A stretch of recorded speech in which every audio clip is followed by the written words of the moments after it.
there's hundreds of hours in this document. And once I got the document to 500 inclusive designers, which I will say blows my own mind, Yeah. because when I Wow. first started the highlighting, it didn't feel like there was this many. So just from 2019 to current, there has definitely been a shift towards being more inclusive in the fiber arts community, which is just wonderful.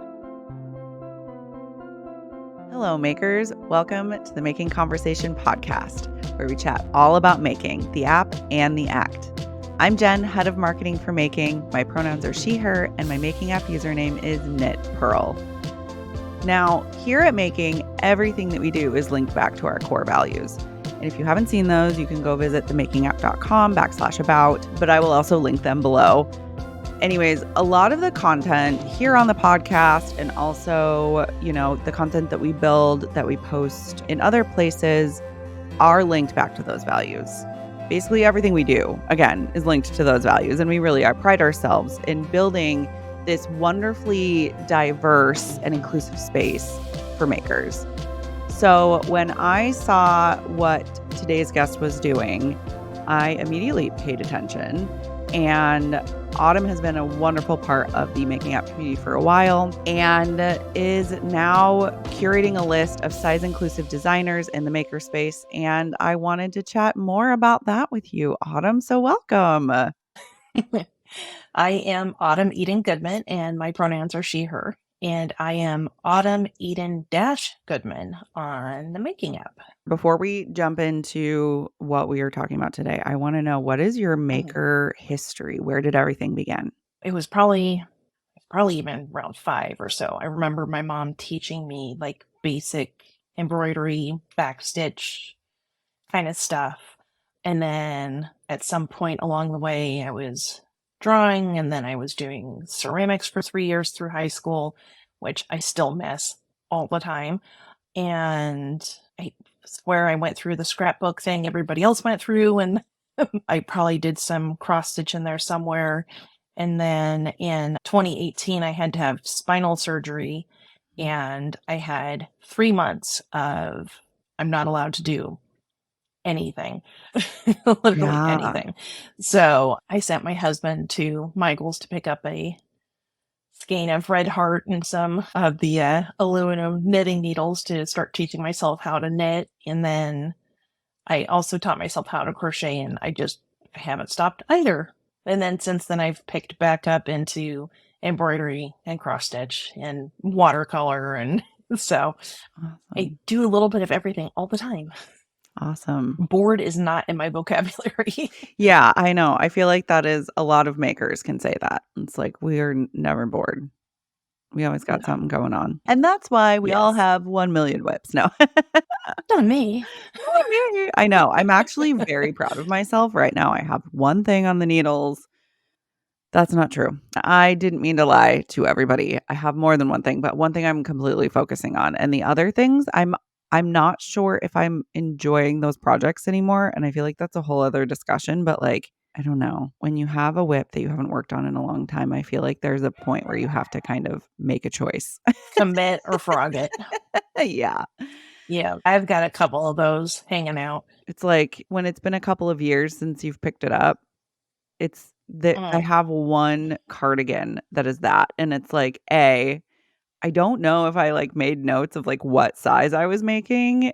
I could probably figure it out, but also my body has changed since then. And I'm like, would it fit even? I just need to frog it and like either start over, use the yarn for something else. Anyways.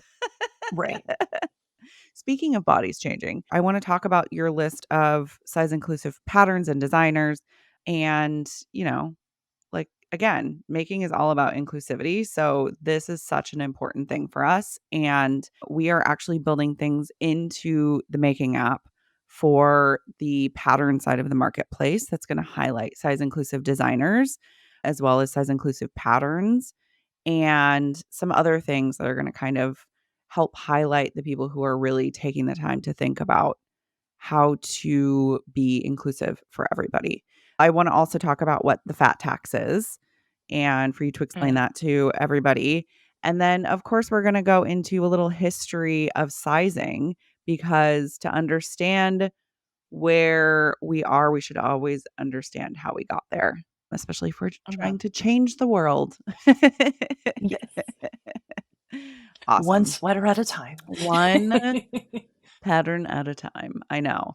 I feel like size inclusivity is such a broad topic. And of course, like we're really honing in on the makerspace, right? But there are Yes. so many places where size inclusivity needs to be talked about more. And I'm glad that we're having this conversation. So thanks again for being here. Well, the history of sizing. It's I was telling Autumn before we started recording. I was doing this research and I was like, I'm not surprised, but I wish that I would be at some point that not everything that we have done is just enveloped in all of the isms. So here we go. Are you ready? Yes.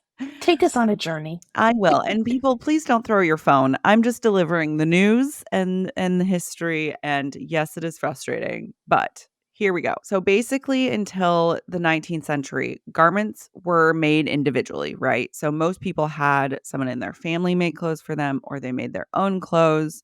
So let's say you, Autumn, were in this time Mhm, period and you were mhm. like, I don't want my mom to make me an outfit and I don't know how to do it. So this is kind of what it would look like. Number one, if you are very wealthy. Well, of Of course. course. So this practice was basically only available to the rich people of that time. Number two, you need to order in advance. Like this is not a quick turnaround situation. Fast fashion is not even a thing at all.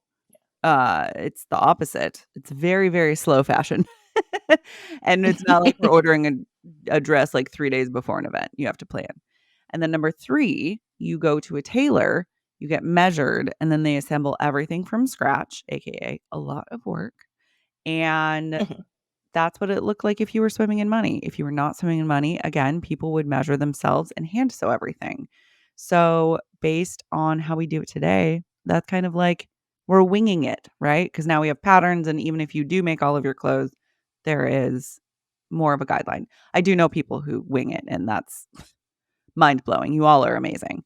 And it's Yes. wild to me. Like my brain cannot compute that, but you are Mm-mm. amazing. So here come some wars: the Napoleonic War, the Crimean War. There it is. And the You did American. better than I would have. Thank you. I don't know how I ever thought I was just going to say that right on the first time. Okay. So the American Civil War was 1861 to 1865. Basically, all of these wars together were like 1803 to 1865. And all of the uniforms needed to be made. Basically, that's where the first sizing systems came in, right? Because they needed to make so many uniforms for different size men, because of course, women could not go to war then and Right. do a lot of other things. That translates kind of to like ready-made clothing as we know it today, but Mhm. it started with just calculating chest measurement, and that was it. So that's kind of where it started, was uniforms for war. So we're already in trouble if you have a bust. Yeah, exactly. But again, women couldn't go to war, so it was just men that they were worried about for chest sizes. So there's a medium.com article. I will link it below. This is where I got all of this information. It was like the best article to get everything from, and so I took quotes from it. So by the end of the 19th century, the vast majority of urban male populations in Europe and North America were wearing mass-produced, standardized clothing. Ready-to-wear menswear gradually became more industrialized, while women's wear continued to be identified with the domestic sphere and dressmakers' workrooms. And the patriarchy strikes again. Yes. I am going to just cover like the US history of all of this just to save time because obviously if I hit how sizing was created in every place in the world, we'd be here for hours. But I think we Yes. can all agree that all of it is just very silly, built under all of the isms and the patriarchy. Okay. The American Civil War brought sizing for men into the picture again because of all of the uniforms. And then in 1881, we meet an American tailor named Charles Hecklinger. What a name. It's a great name. Yes, yes. So he basically creates the first generic patterns for a bunch of body types. And still at this time, it was hard for them to bring this all down to what number it is as it is today because of the challenge of bust shape, as you had said earlier, which same, I Yes. understand. We're going to need bigger darts. So the quote that I pulled for this is the proportional differences between waist and bust measurement among different women were not accounted for by the sizing systems of the time. So a made to measure suit still required up to 11 body measurements. 11. Now, this is where we're like getting closer and closer to the time that is now. And it is like what blew my mind is that so much of this did not happen that long ago. It's about to get worse, though. I'm just letting you know. If you please, again, don't throw your phone or your computer. I'm just delivering this information. Okay. So in 1939, the US government funded a group of statisticians to gather weight measurements and 58 size measurements for 15,000 women. So they did take measurements of women of color, but only used the white woman's measurements in the Of research. course. Yeah. Yeah. Yes. So we are That sadly, tracks. we are not surprised. It tracks, but still, the other Yes. part of this is they paid people to model or to be a part of this, which led to a certain part of the population being more inclined to participate, which unfortunately included people who were suffering from malnourishment. It just gets worse. Okay. We're going down the slide. We're going down deep. Then in 1958, well, when literally, like, I wrote, what were they doing the whole time? Because they started this in 1939. In Mhm. 1958, the sizing system was unveiled, and it included numbers from 8 to 42. Okay. So these were, and it said that these were random numbers based off of bust size, also combined with a letter to denote height, and then full or slender based on hip size. I would be full. Anyways, it was not popular, and many people were like, no, we don't like it. So they modified it. So this is a quote from the article. In the 70s and 80s, just as a glimmer of hope for a clear universal sizing system appeared, garment companies began downgrading size labels and adding lower numbers like 2, 0, and later, 0. even double Double zero. 0. Yes. Okay, breathe, Jen. Okay. A waist measurement that would have previously been categorized as a size 12 became an 8. So, this is where vanity sizing enters the chat. And vanity sizing was created as a marketing tool so that people would hopefully buy more clothing because of how much society has driven this idea of smaller is more worthy, smaller is better. Allow me to show you my surprised face. It's the time when everybody was like doing like a lot of drugs and stuff too. Yeah, I mean, I think the 70s and 80s Yeah. drugs to make you drop weight, which Yes. not healthy. Gosh, and No. then now like Ozempic has come into the picture and that just I feel like is like I'm like, are we back in the 80s again? What's happening? Because we never learned anything from Jenny Craig or Slim Fast or Atkins or keto Gosh. or Weight Watchers or should I go on? I can go on. I will say that like growing up around this time when what you hear from people who are famous is like nothing tastes as good as skinny feels and you see all of these Weight Watchers Yeah. and you know all of these other commercials that are basically like telling us as humans to shrink ourselves in and again many different ways. Society has said this for years and years and years. It's just it's hard to not internalize that so much that it's like all of this work that I feel like a lot of us are doing is so deep down. And I don't know that I will ever fully be rid of it. Okay. So in 1983, when I was one, I was alive when this happened, which is very wild to me. The United States Department of Commerce completely withdrew the sizing system of the 50s. They're like, okay, no one likes this. We've got vanity sizing. It's great. The quote from the article in 1995, the American Standards for Testing and Materials, which was created in 1898, published its own non mandatory sizing standard. Here we can see the beginning of a rapid size deflation. In 1995, the American Standards for Testing and Materials, a STM. The size standard lists a size 2, but in 2011, they list a standard for size 00. Marilyn Monroe was a size 12 in the 1960s, but today she would be a size 6. If you are a size 6 right now, you would have been a size 12 before. It just, yeah, I can't. It's a Yeah. very angry rabbit hole Yeah, it to really is. dive down. It really is. Yeah. So size inclusivity. It's clearly a problem that many countries, many types of clothing, many parts of the fashion world, including our own part of it, being makers. And so just to bring it down to like what we're focusing on today and what you've been focusing on, Autumn, we're going to talk about how we can be more inclusive with sizing in the maker field with patterns. And when I say we, I guess I mean more designers. And I do want to say neither of us And is a designer. We are people who have purchased patterns. no, And I think we are people yes, who are wanting to stand up for those who are not represented, right? In within absolutely. everything. So I'm hoping that we will eventually be able to have more of a open conversation continued on this podcast and like bring you back on and have some designers on so that they can also give some insight and guidance. I want to talk about how designers can be more inclusive, but let's start with why did you start this list of size inclusive designers? This actually goes back to 2018 when I first started knitting and crocheting. My spinal surgery was actually due to excessive exercise for weight loss. Oh, It wow. caused a pretty bad issue in my back that Yeah. it's never going to go away. But I can walk, so I'll take the win. And obviously, a consequence of that is I've gained weight and have continued to gain weight to some degree or another ever since. And because my body was changing and I hadn't taken fresh measurements in a little bit, I went and the very first knitting pattern I purchased, I didn't fit. Mm. I wasn't even the top end of the range. Like I wasn't in it at all. And I sent it to a friend of mine to look at, like, am I missing something? Mhm. And they were very nice about it. It's like, yeah, unfortunately, this is as far as it goes.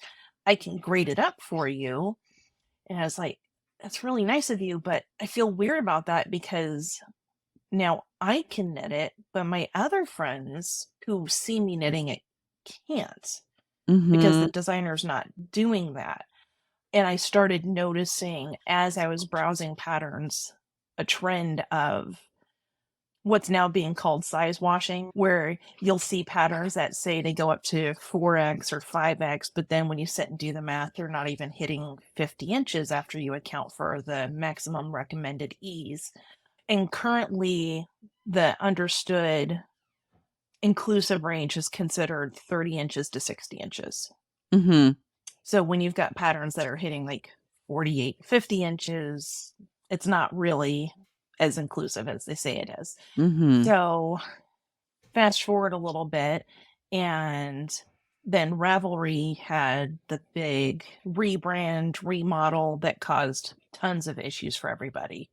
So back in 2019, I started sharing patterns on Instagram that designers were sharing that were size inclusive in my stories as a way to just kind of highlight and bring.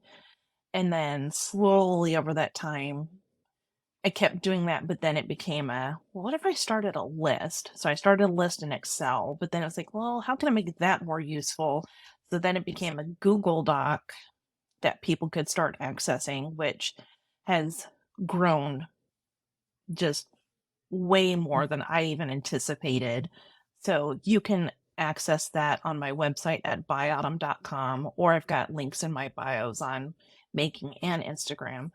But I've got a tab set up for designs by Instagram name, designs by the designer name. So if you know one or not the other, you've got a way to get to it either way. Nice. Um, and that includes whether the patterns are knit or crochet, their Ravelry website, and an alternate website, since obviously Ravelry is not available for everybody, the average minimum and maximum bust that that designer provides.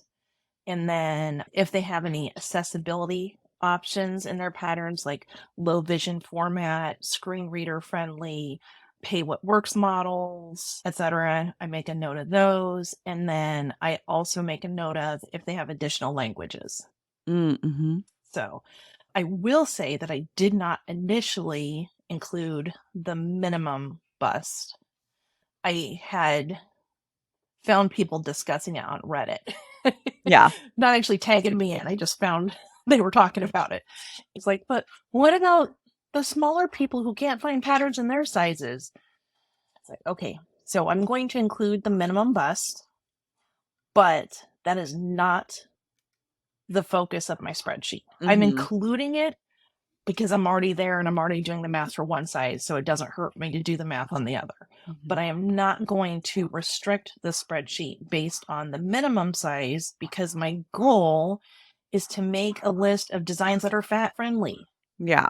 I'm pretty sure most smaller makers can probably walk into anywhere and find a sweater or shirt or whatever that will fit them. Odds are Mm-hmm. really good. I do understand that there is an issue with finding smaller size garments for petite and whatnot, but Yeah. there's also designers out there with petite in their name. You've kind of got people that already cater to you. Yeah. So I kind of feel like if you want a smaller list, you can make a smaller list. Here's the thing. People, we just need to stop talking about other people's bodies, like, and commenting on it. Yeah. I have friends who are just very thin and they get comments all the time, like, eat a sandwich, et cetera, et cetera. And that's not okay at all. Right.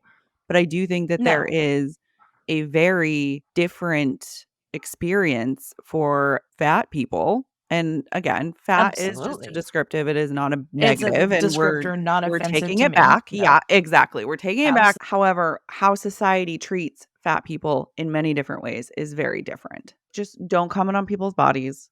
Period. The end. Skinny, fat, it doesn't matter. But Right. society does treat bigger bodies very differently. Yes. So, and this is your And list. You can there do are what you want. exactly. I'm the one putting the work in on this, and my Yeah. focus was designs for fat bodies. Mm-hmm.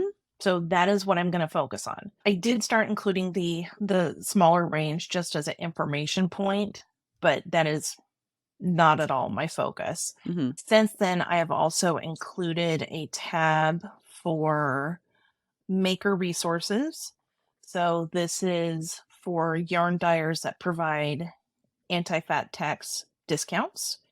This can be fiber arts related jewelers who will make rings or necklaces or whatever in whatever size you need without any additional upcharges. And then there's a tab for designer resources, and this includes people who do tech editing, pattern grading. I've got test knitters and crocheters with along with their bust size that can be contacted, yarn dyers who are willing to provide yarn support for designers. And then the final tab, which is new, is all of the size inclusive patterns that I've shared on Instagram by the designer's name, pattern name, and that includes the min and max bust after accounting for ease and what weight yarn is recommended and the recommended ease. Mm-hmm. So there's hundreds of hours in this document. And once I got the document to 500 inclusive designers, which I will say blows my own mind Yeah. because when I Wow. first started the highlighting, it didn't feel like there was this many. So just from 2019 to current, there has definitely been a shift towards being more inclusive in the fiber arts community, which is just wonderful. But once I hit that 500 mark, I decided to go ahead and launch the Instagram page for size inclusive patterns because I figured by that point, even if there weren't a bunch of pattern drops coming out that week, I've got a whole list of people that I can be browsing and sourcing. My goal was to try and share an average of 5 patterns per day, and I have just blown that number out of the water. I'm sharing usually closer to 10 patterns every single day, sometimes more than that. And then once a week, I go through all of the Instagram posts that I did that week and put together a top 5 list of the most liked patterns for the week. And now I'm starting to partner up with dyers and designers for giveaways and so many good Yay. things. I It love makes my it. heart happy. Oh my gosh, that's it's amazing. it's definitely grown much, much faster than I anticipated. I had launched the page August 14th, the day before my birthday, only because people were already finding it, which I was not expecting. I was kind of like expecting I'd be able to like start doing some work on it and like on the down low and then announce it on my birthday, and that went out the window. But it's grown quite fast compared to what I was expecting. Within the Making app, right now our marketplace is still in beta. We are working on opening it up and having the actual realization of why we started doing this was to have this Mhm. like marketplace of basically you could go, and if you are a maker, you can find anything that you want. And if you are somebody who appreciates what makers create, you could go and find whatever you want. And it wouldn't Mhm. be filled with drop shipping and all of this other stuff. So we're getting to that space. Right now, our marketplace is patterns only, PDF patterns. So if Mhm. you are a designer and you are looking for a super inclusive marketplace social app that is filled with a wonderfully diverse group of makers who are multi-craftual, we would love for you to join us. We kind of see this thing as, we're in the very baby stages. We are a baby startup and we are working to grow the community. Go to themakingapp.com, sign up. And we're also going to be working with Autumn to see how we can support within the app. Once we build all of the things that we need, I'm hoping that we can like have a really good space for this conversation to keep going and for people to come and search and be able to find what they need, from Mhm. patterns to supplies to everything in between. So, with that being said, let's talk about That's exciting. something. I know I'm like, it's happening, but let's talk about something that we found inspiring in the Making app this week. I feel like we've had a really good, like, last couple of weeks. Every day I open it up and I scroll and there's just like, I'm like, ooh, like there's just so many cool things. I do want to say that Tina, who was on the podcast a couple of weeks ago, tina.say.knits, finished one of her designs that she was talking about when she was on the podcast that she was working on and posted a photo of it. And I'm so excited for her. It's called the Bittersweet Raglan, and it's Oh, just a very cool pattern. And I assume that Tina is on your list of designers yes. that are size inclusive, Yes. because that is the type of person that she Absolutely. is. Yes. Yes, she absolutely is. The other person that I wanted to give a little shout out to, they are new to the app, but oh my gosh, their studio, they posted a photo of their studio. So it's Marie and their handle is Fair Isle with Marie. And their studio is dreamy, like rolling hills outside the window. I'm like, is this even real? How can I come visit you, Marie? Marie, can we be friends? Can I come visit you wherever you are? It's just gorgeous. I saw the sheep camp sweater that Dye Mad finished, Oh which came yeah. out really pretty. I'm pretty sure that's on the inclusive list. Nice. Oh, and don't even get me started on Frosted Stitch's Spices yarn collection. The Oh Frosted yeah. Stitch, I want literally every single color. And that never happens. Usually there's like a few colors I can do without, but Yeah. nope, this one I Oh want my every gosh. single color. Okay, It is hold on. ridiculously so good. Yes, that there are no bad colors there. Oh my goodness. Anyways, so much good stuff to see in the Making app. And again, like I said, things are happening behind the scenes. I know that like we've been a little bit on hold for a little while with certain features that we've been talking about. Things are happening, things are moving. Now is the time to sign up and join the community But you know because what? I woo, am okay with waiting for things to be delivered and have it right. yes. Which we needed to find the right people to do them too. We need to have specific people that understand why we're building this, all of our values, and they need to be passionate about it too. So we needed to find those people and we did.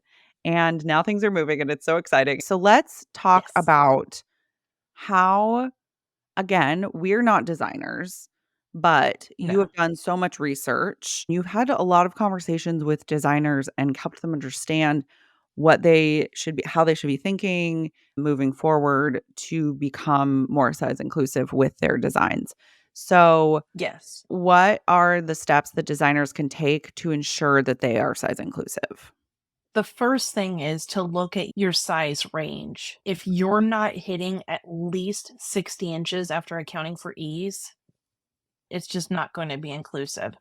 And when I talk about the maximum amount of ease, there's a lot of designers who recommend a range of, 2 to 4 inches, or 6 to 8, or 10 to 12 for Really designers to quickly, be just in case anyone yes, is listening and they're not and they're like a I don't know, a woodworker or a glass artist, because we are a multi-craftual podcast. Can you explain what yes. ease is really quick?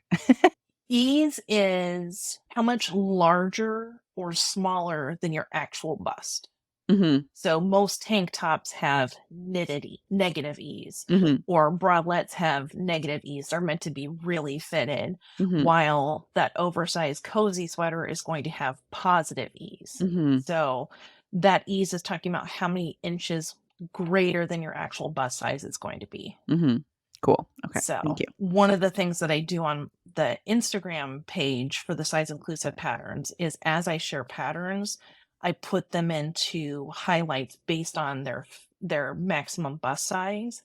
And I always tell people to don't be afraid to look up and down from their own size. So if you're a 70-inch bust, don't be afraid to look at like 68 or 66, because there is crazy amounts of ease on some of these patterns. So you can get away Mhm, from. And for the negative ease, so for positive ease, I'm subtracting it from the finished bust. And then for negative ease, I'm adding. mhm. Okay. So, to decide how tight people want it to. Mhm, So I look at that. I think one of the most important things designers can do is look at other inclusive designers' patterns and how they're working.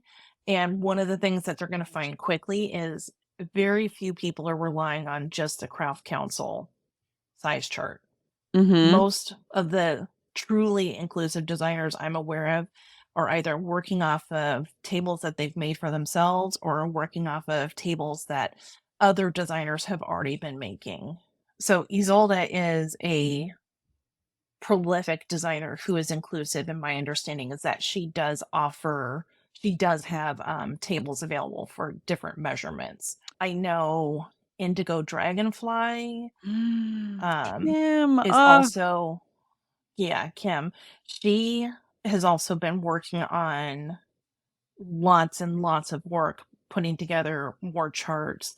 I met Kim at Flock and did an interview with her, and she's just fabulous.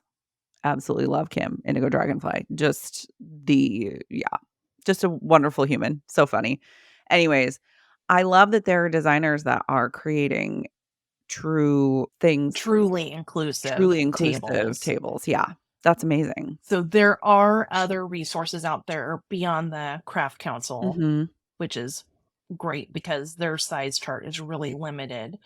So I definitely recommend looking at designers who are already doing the work and looking at like Victoria Marchant. Her patterns are super inclusive and thoughtful about like bust starts and bust shaping, and she has, I think it's something like 30 different combinations of sleeve options that you can do to get the just right size sleeve for your body. And that's so amazing. her patterns are really thoughtful. Find fat test knitters. Like you Mhm, need to find people on the higher end, and you have to make it work for them. Like if you're recommending some ludicrously expensive yarn base, consider offering yarn support, mhm. or be open to the fact that they're going to knit something with Knit Picks Brava worsted because that's what's in their budget. Like Mhm. we can't be snobby about free labor. And it's not like they're just whipping up a hat real quick in a couple of hours. They're putting weeks, if Yeah. not months, Mhm. into knitting these projects. So making sure that they've got a generous window of time to get the work done. Like if Mhm. you think they need 6 weeks, give them 8. So that Mhm. way they're not like rushing and stressing. The designers need to be open to critique and feedback. I had one testing situation myself where I was testing a sweater and I cast on the neck and I pulled it off the needles to put it over my head. It's like, there's no way this is going over my head. It's just too small. Mm. I notified the designer and they're like, well, try changing your cast on. It's like, the cast on isn't going to affect the number of stitches and how actually wide this is. And it's like, this is a 16-inch neckline, but I have an 18-inch neck. And their Mhm. response was, well, I like a snug neckline. It's like, but I like to breathe. So I dropped out Yeah. because, I feel like for everybody, especially as we're trying to change things, this is across many different parts of our society, but being open to listen and receive feedback, that doesn't mean that you're doing like if you get feedback for something, that doesn't mean you're doing something wrong. It means that somebody cares enough about what you're doing to tell you like how you could possibly do it to include more people. That is which so isn't this the important. whole point of the test? Like, Yeah.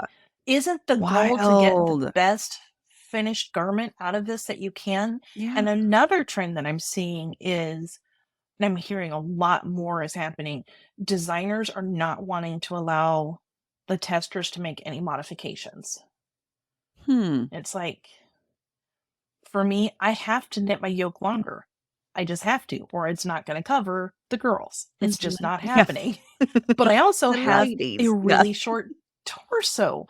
So I can't knit the length of my sweater 18 inches Mhm. unless you're planning to make some fun hip adjustments because my waist is not that long. Yeah. So I've been getting feedback of people who have finished test knits who were unhappy with the results and haven't worn their sweaters. But are they saying that? I don't Yeah. think they are. So I Mhm. think designers really need to be conscientious of, are they actually wanting to do better Mhm. and be inclusive or not? Because if you don't want to be inclusive, just don't include those size ranges and just accept that this is Yeah. how you want to handle it. 'Cause if you're a So, designer that is trying to really be inclusive, then it's not just having those sizes. It's like gathering feedback from the people who knit those sizes, or who and sew hearing that or it actually whatever fit pattern and it was is. Yeah. comfortable. Oh my goodness. Wow. Were the Well, sleeves comfortable? Was the neck too tight? Was yeah. the is the bust sitting right? Is the front hem sitting properly because you allowed for bust adjustments? So you need to be able to listen to your tester's feedback. And then Mhm. I think it's so crucial that when the pattern is ready to be released, you need to share all of your testers, not just your straight sizes. I think it's very common to include the smaller end of the sizing and not want to include the larger end. As a maker, I want to be able to see, how does that design sit? How does it fit? What does it look like on a body for somebody who's sitting down? Especially when we've got makers, more and more makers now, size inclusive designers who are designing bathing suits and rompers and jumpsuits and dresses and skirts and skirts. All of this stuff matters. Mhm. So I can't just see it on your thin knitters. I need to be able to see it on the other knitters as well. Mhm. So, and that ties back into the allowing enough time to finish. Because another trend I've been seeing is, oh, it's okay if you don't have it finished. Just make sure you've got the yoke and one sleeve done. But that's not going to give you a true fit for how is that sweater going to fit. Yeah. I You're feel like not getting this the is full body, you're not getting the full length. And because you've said they don't need to finish and you've not given them enough time, they're not going to be included in the modeled photos either. yeah, exactly. It's kind of couched as being like, I'm helping you and I'm being supportive. I understand it takes more time, but it's not really being inclusive.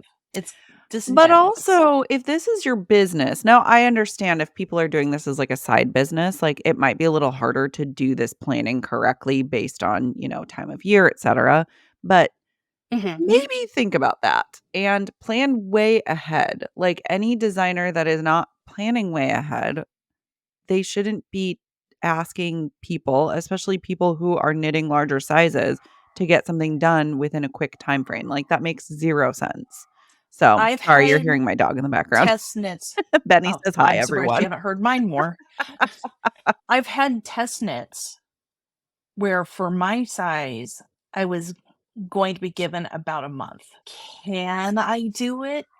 Sure. Right, but But who can I knit also a don't, sweater in a month if you've got other things going on, if you have a full-time job, if you've got, friends and family and other responsibilities? I Oh, happen to be lucky that I work for myself and I make mhm, my own schedule for my clients. And, it's amazing. I honestly consider a lot of the size inclusive stuff that I'm doing part of my day job at this point Mhm, because I spend so many hours on it. So I do technically have more time than the average person for that, but I'm an outlier mhm. in that regard. I want to talk about the yarn part of this. Or, I mean, I feel like Yes. yarn and fabric too is like, I know that a lot of, because all of the patterns are knit patterns that you are talking about, right? Or is there sewing in there as So well? I there are actually crochet and sewing patterns in I there mean, too. yeah, crochet. I should say fiber Yeah. art. Sorry. Fiber art, Yes. inclusive. We are being inclusive. Knitting and crochet. Okay. So it And has everything. sewing. And And there sewing. is Cool. Tunisian, although I have not broken it out separately from crochet. It's just one more point of data that You'll get there. Yeah. You'll get there. there is definitely a kind of built-in fat tax for being larger. We even see it with ready to wear clothes. Hmm. You know, you look at t-shirts in the junior size and then you look at the same style t-shirts in the plus size and they're like $10 more. There's been a movement with yarn dyers to offer anti-fat tax discounts because no matter what you do, if you're a larger size, you're going to need more yarn. Hmm. There's just no way around it. And some of these patterns are really expensive. Like if you went with the recommended yarn and all, oh, and you're going to hold it double with Surrey, and oh, and Yeah. there's this color work, so you're going to use this. There's been sweaters that at my size, I'm a 52-inch bust. There have been sweaters that have come out that it would cost me $500 to knit just in yarn. It's a lot. Yeah. So there's been a movement with dyers to make yarn more accessible. Um, some have, you enter in a code, and if you're buying 5 skeins, you get 10%. If you're buying up to 8 skeins, it's so much more, or an automatically built in discount for sweater quantities, which they have Mm. a sweater quantity library on their website. There are some dyers who will let you mix and match bases. Mhm. So there's a lot of different variables and it does go on different scale for different dyers. But even the list of the dyers who are doing this Mhm. has grown significantly. So I love to see it. Yeah. Those are a part of the spreadsheet as well. They are on the spreadsheet Cool. and I have been sharing them on the Instagram page. So Mhm. there is a highlight for discounts, Awesome. which includes all of not all. I haven't even shared everybody yet because it's just being able to use indie dyed yarn compared to big box brands.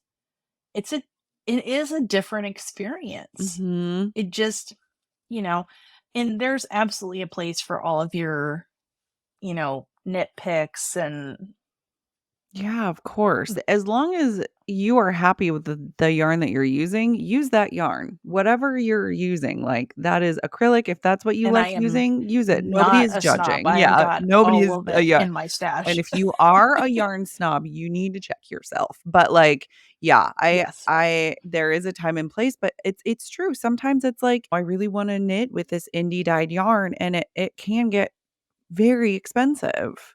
So I love that people are thinking more about that. I've had quite a few people reach out like, "Can you stop adding people to your list because I'm spending too much money?" I'm like,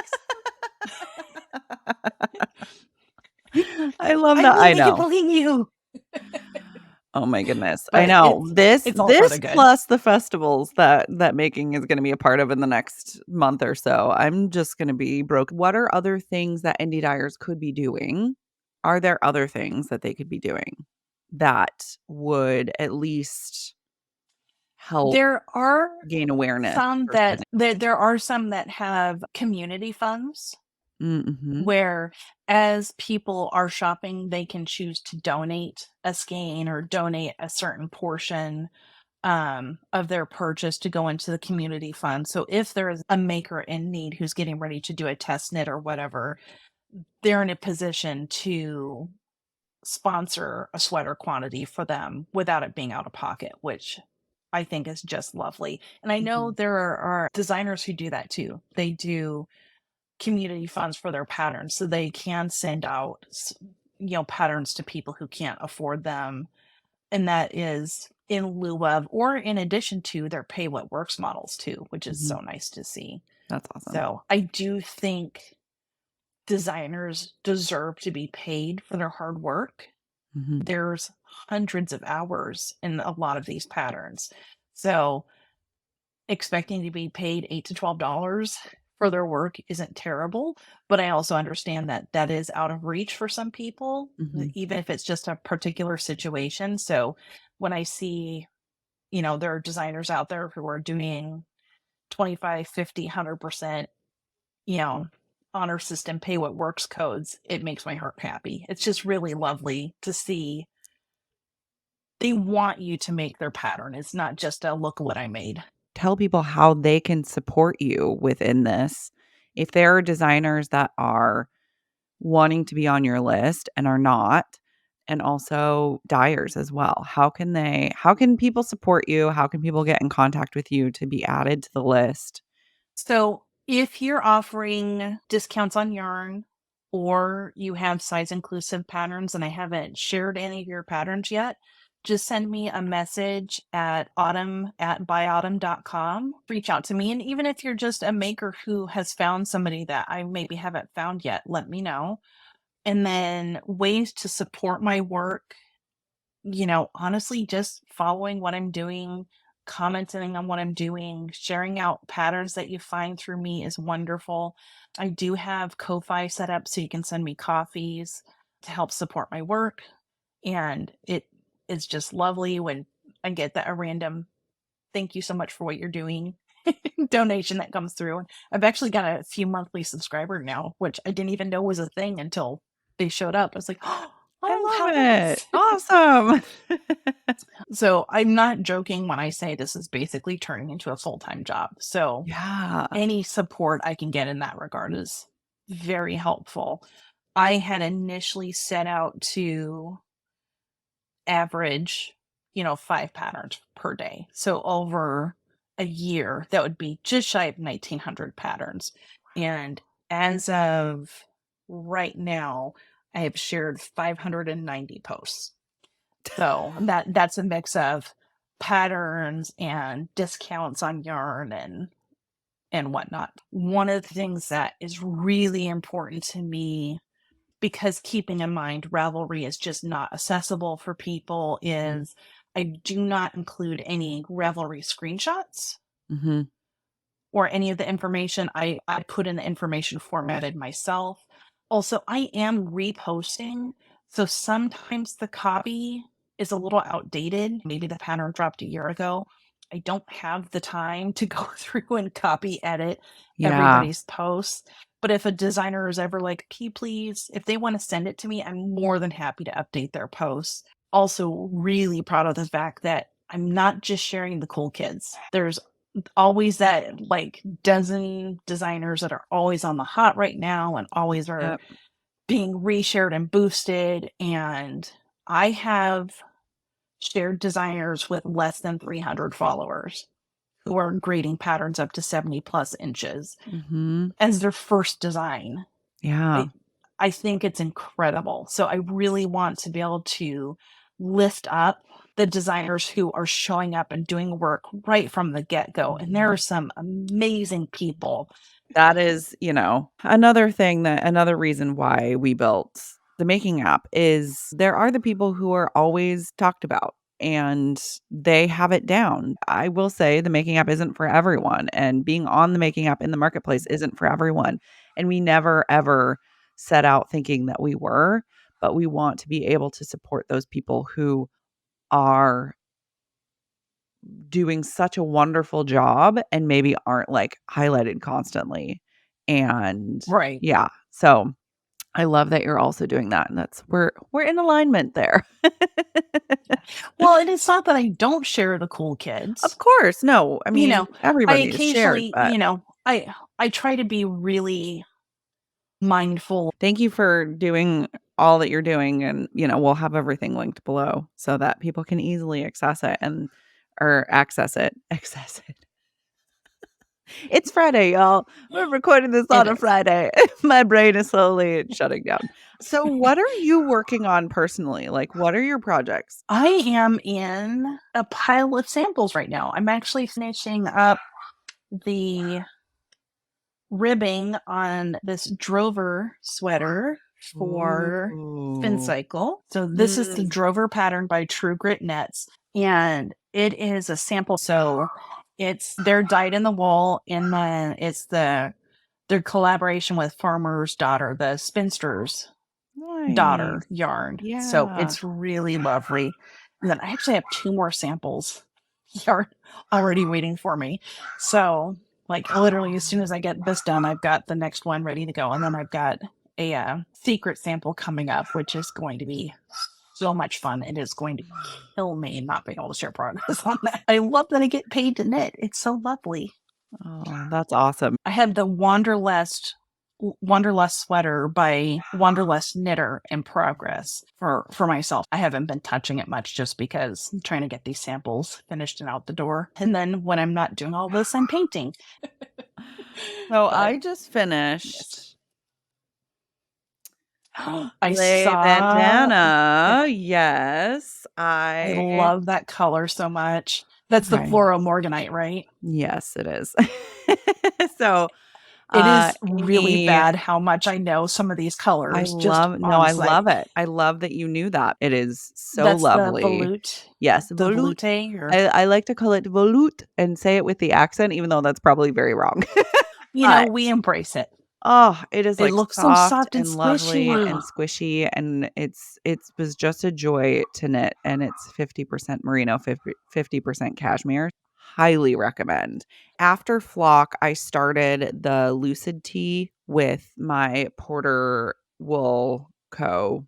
It's beautiful. It's over there, so it's too far, but I've shown it before, and if you go to my page on the Making app, Knit Pearl, I have a project there Mhm. if you are very, very curious to see what it is, but it's a very Yeah. beautiful, like light blue yarn, and it's gorge. Well, as we do for every episode, let's end with a moment of gratitude. I mean, last week I said I was grateful for the team at Barcelona Knits because we are going to have a presence in Barcelona at Barcelona Knits, which is absolutely wild to me that is happening. Wow. That's We're going to be amazing. we're going to be doing some vendor interviews, and again, we're still like confirming everything because we have to figure out like how, set up and all of that and working with the venue.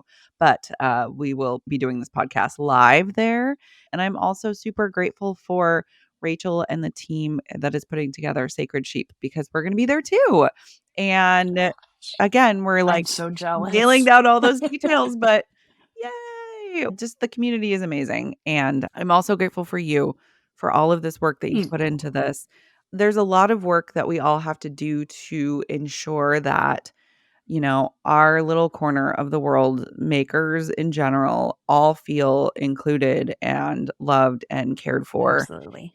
And, I think that this world is going to be better for all of the work that you are doing and all of the work that everybody does every day Yeah. to learn and grow. So thank you very much. And thank you to everybody who is putting in that work and being more inclusive just in general. Well, and that was going to be my gratitude. As you can imagine, I've been reaching out to designers very, very regularly, and I'm seeing so many of them committing to being inclusive going forward, willing to go back and regrade their patterns or pull down patterns that aren't inclusive that they don't think they're going to want to regrade. I'm having some really great conversations with designers and it makes me feel really good. I think real change is happening. It's not just checking a box to look inclusive. Like there are people truly wanting to show up and it just makes me very, very happy and grateful for everything that's happening right now. Awesome. Just feels like I'm kind of doing what I'm supposed to be doing, where I'm meant to be. Oh my goodness. Isn't it just a wonderful feeling when you're like, okay, the universe wants me to be doing this. I'm on that path. I feel that way with making as well. So it's a good feeling. Yeah. Everything that we've talked about today is going to be linked in the show notes. So whether you're watching or listening, you'll be able to access it. And again, thank you so much for joining. I appreciate you and you taking the time and hanging out with me today and chatting about all this. So it's important. Well, And I thank think you that for having me. we'll continue this conversation. So Absolutely. this won't be it. Yes. We're not, this isn't a one and done. No, not by a long shot, I'm sure. To join the very first social marketplace app made for makers, crafters, and artists, by makers, crafters, and artists, head to themakingapp.com. Download the app and join the amazing multi-craftual community. You won't regret it. Just so much inspiration and so many wonderful, wonderful humans. Did you know that you can also listen to the Making Conversation podcast in the Making app? Open the app, tap on Discover, and scroll down to podcasts. From there, you'll see all of them listed. We've also started putting these up on YouTube. If you're listening, there's a link down below to the episode on YouTube. And if you're watching on YouTube, there is a link to listen. So choose your own adventure. If you've made it this far and you're interested in sponsoring Making Conversation or having Making at an event to collect content, amazing maker stories, vendor stories, etc., send us a note at hq@makingco.com.